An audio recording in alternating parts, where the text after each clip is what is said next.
I'm in college now. Time is a resource I can't afford to throw around aimlessly. But between 8 a.m.s and late night essays, I carve out time for much needed reflection. I often find myself looking back on the things I was led to believe during my impressionable youth. I remember my teachers always saying, in case of a fire, don't risk your life for your pets. They are replaceable, but a human life isn't. But how can I place worth on the life of a steadfast and loyal companion, human or pet? There's an unspoken hierarchy at play within those kind of statements, one that places emphasis on capability and not life itself. Try as I may, I can't dismiss the importance of any life, from the most honored of leaders to the smallest of animals. And I feel much the same way about niche video game franchises. This is the worst intro I've ever written. Sometimes I need myself a good dose of mid, whether that's in the form of comfort food games, childhood classics that I can easily overlook playing like a lead pipe to the face, or Pac-Man World 3, because nothing screams yellow circles like toxic waste dumps. Games like the PS2, GameCube era Tales of titles, classic Final Fantasy, and the slow, methodical combat systems. They focused on less, accomplished less, and sometimes that resulted in more. These sort of streamlined JRPGs are not what is getting pushed by the Xenoblades, Final Fantasies, and seemingly no longer the Dragon Quests of our world. And as a result, you have to look to games that intentionally shoot for lesser heights in order to get those focused experiences. This leads us to AA productions, B games, low-budget troglodyte slop, whatever you want to call it. I'll still be over in my little corner playing Visions of Mana.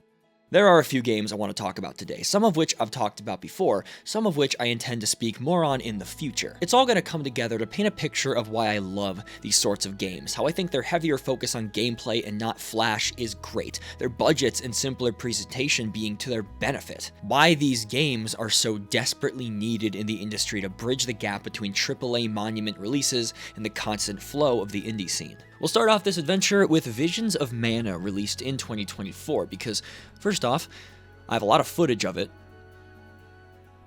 Visions of Mana is kind of a weird game for a couple reasons. What started out as a little release for the Game Boy was followed up by a genre staple heavy hitter, followed by what many consider to be the best game in the series, rotting in Japan. The next two mainline releases would heavily reinvent the core structure, with Dawn of Mana in particular being received largely negatively. A couple mid-spin-offs later, the series ended up being relegated to cheap remakes until we got an announcement of a new mainline Mana entry, and gosh darn, I think this game is precisely what the world needs more of. When the first trailer dropped, I knew exactly what Visions was gonna be. Combat system with a light level of complexity, a relatively large world to explore, and a simple story that sticks to franchise traditions in order to provoke something both similar yet modernized, bringing the Mana series up to speed with the rest of the genre. And for the most part, I was right.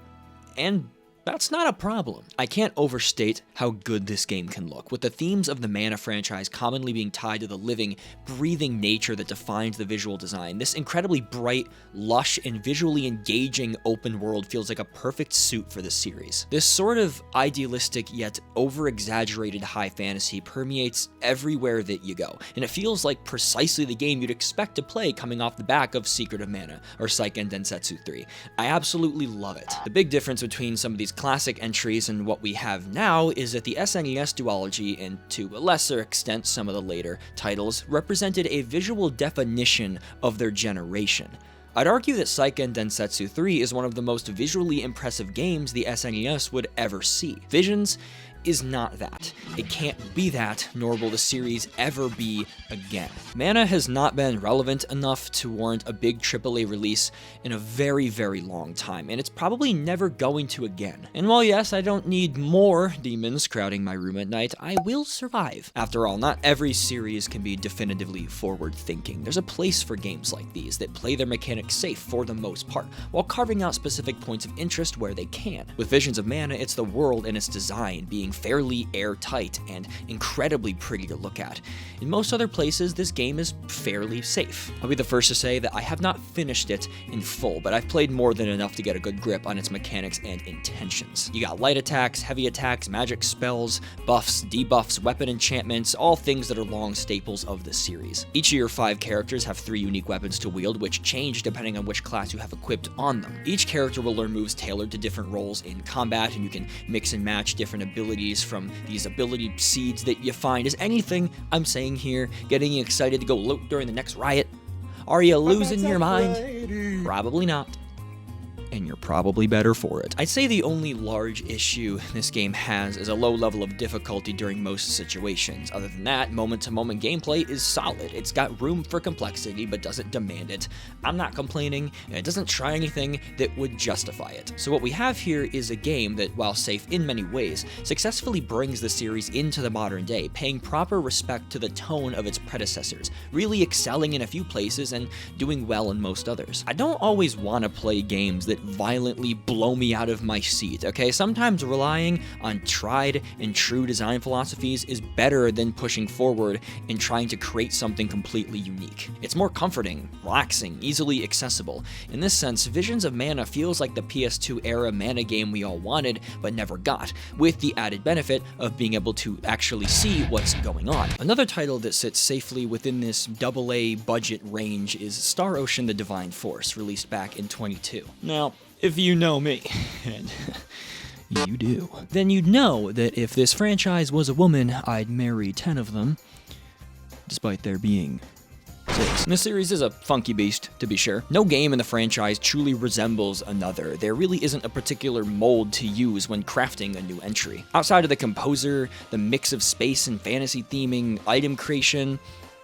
the cannies. These games all play and play out very differently. Though, in all honesty, The Divine Force may be the game that most radically breaks from whatever mold there may have been. And while it certainly has its flaws, possibly from a rushed development, it doesn't really play like any action RPG in recent memory. Hello, Job.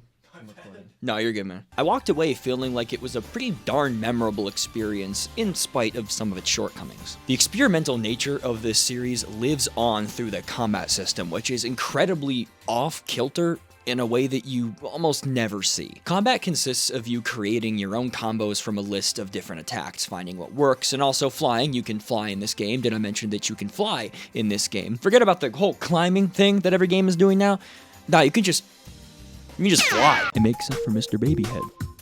While the system never quite opens up in the way I wanted it to, the inclusion of Duma, this flying little robot alien dude, adds a level of verticality both to the combat and the exploration that provides the freedom that I was looking for. Movement is super fast and fluid. The guard mechanic becomes a necessity in order to defeat the bosses and max out your combo potential. The combat has a super interesting, really chaotic ebb and flow where the tide can turn in like 2 seconds depending on whether or not moments get clutched. The characters also control completely differently from one another. You got brute force attackers, mages, mage hybrids, characters dedicated to long range spell swords, a character focused solely around countering. Nina is the best example. She's the dedicated healer and legit just can't target enemies at all. She is relegated almost entirely to a support role, and while this can cause headaches, it does make controlling her really interesting, certainly different than how really any other game I've ever played has handled it. Really, the best point of comparison I can think of is Tales of Berseria, another action RPG with Sakuraba on the keys and sporting a create-your-own combo system. However, where the combat in that game felt kinda slow and occasionally ineffective, the Divine Force is fast and explosive in a way that Star Ocean tends to be. And as a result, I appreciate this combat system in a very unique way. It's bold and unafraid to be rough around the edges, something you simply don't see in more polished, genre-staple games. I think that's why I find these middle-of-the-road, budgeted sort of affairs so important, whether it's a callback to simpler times or engaging strange mechanics to slowly figure out. These two titles might not be as impressive in scope or scale as Square Enix's AAA productions, but they're worthy alternatives when you want a different flavor of game, and to a certain extent, more interesting in regards to core design philosophies. If Tri-Ace had been given free reign to do whatever they wanted with the money in Daddy Square's pockets, I don't think that would have shined through. However, for as much as I love this company's output at times, there are situations where it simply feels like TLC isn't being given where it's due. Case in point, Saga Emerald Beyond. Saga is a legendary franchise. It has a pedigree. This is a slideshow. Now, I know the franchise has been known to, on occasions, just straight up have a stroke, but it's really disheartening how the devs obviously had to work with aggressive restraint here, because the premise of this game is actually really cool. 5 different protagonists, a bunch of varied worlds to explore, all connected by this weird spatial interdimensional realm thing. It's cool. For a game.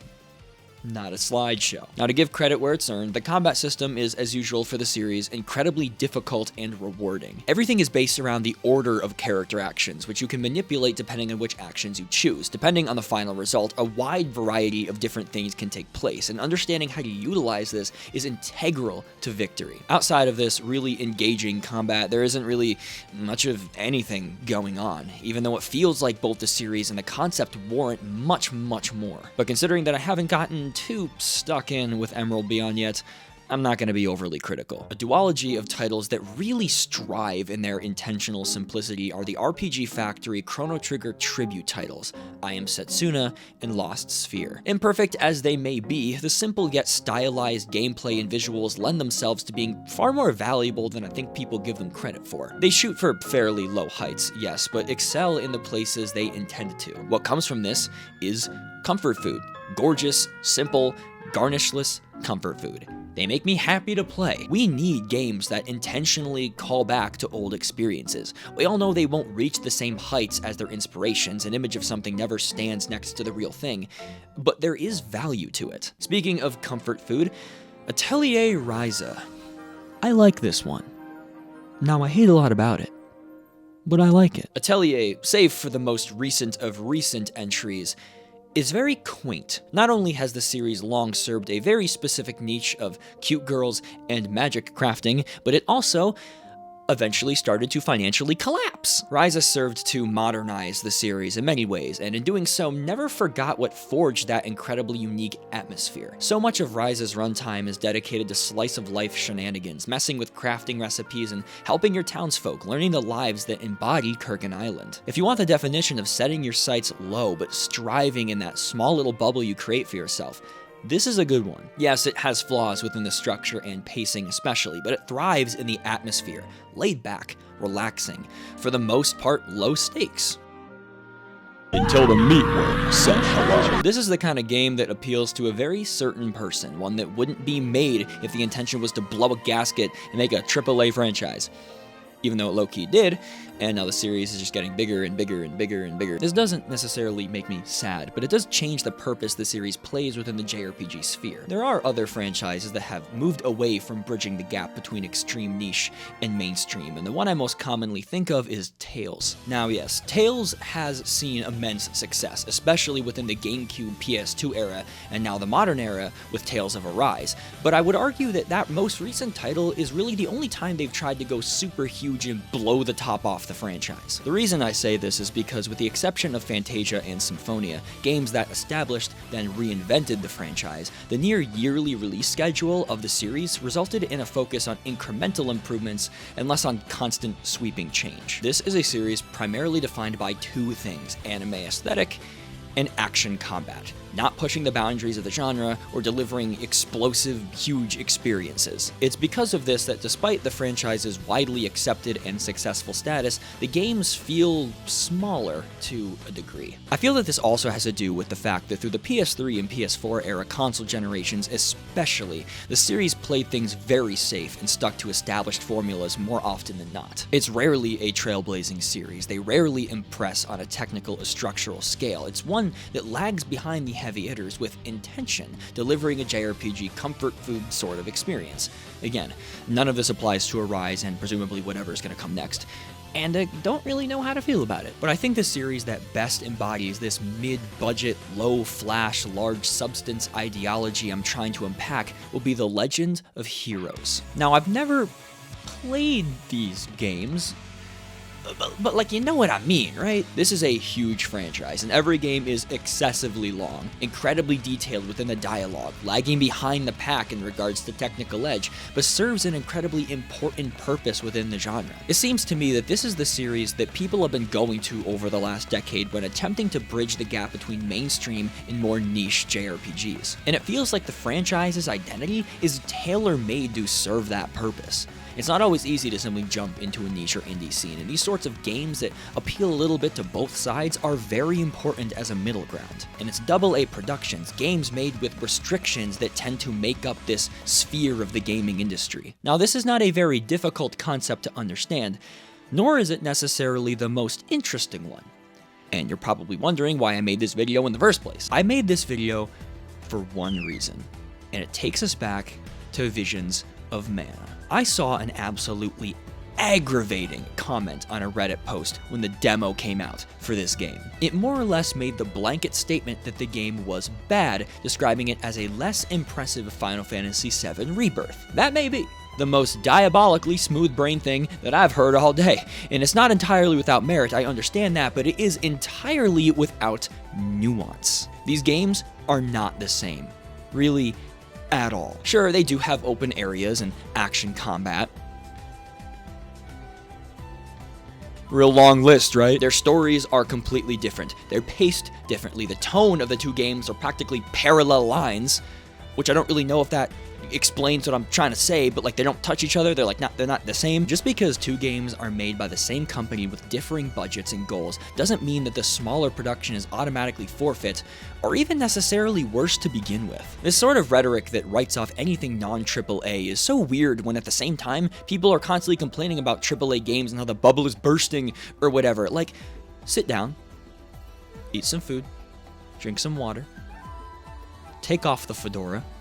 This is not your portion. You're trying to sit here in my house and tell me that these two games are the same? I'm assuming you've played an action RPG before, right? You have your glasses on? I remember when the Divine Force first got announced and people were complaining about how it looked like a PS3 game. First off, no. But also, did you miss the part where you can fly? Like, did you notice how they were flying and you could fly? Does that not excite you? Not even a bit. I'm not trying to say that because something isn't given an unlimited budget and time means it's exempt from criticism just because I like it. But so many people write off products for simply being a little bit rough or not being a genre-stretching experience.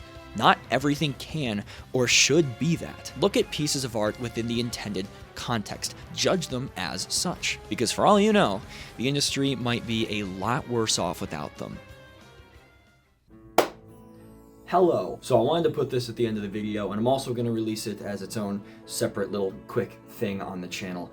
I am starting a Patreon. I'm doing this for two primary reasons. One, like I said, I'm in college and I need money. Second, because of some weird scheduling issues this semester, I unfortunately don't have a job and I need money. Last semester was incredibly busy. I unfortunately had very little time to even really take care of myself, so YouTube was off the table. However, that's not the case now, and considering my hours are not being taken up by a more traditional job, I figured that I could focus my extra time on this, and having a little bit of consistent income coming in through a Patreon would be a massive help to me. I didn't want to drop this channel last semester. I love making videos. It's a great creative release, and I love seeing the comments and the opinions that all of you guys have, but I did need a job, and the schoolwork didn't really allow for it. So with a little bit of money coming in steadily through a Patreon,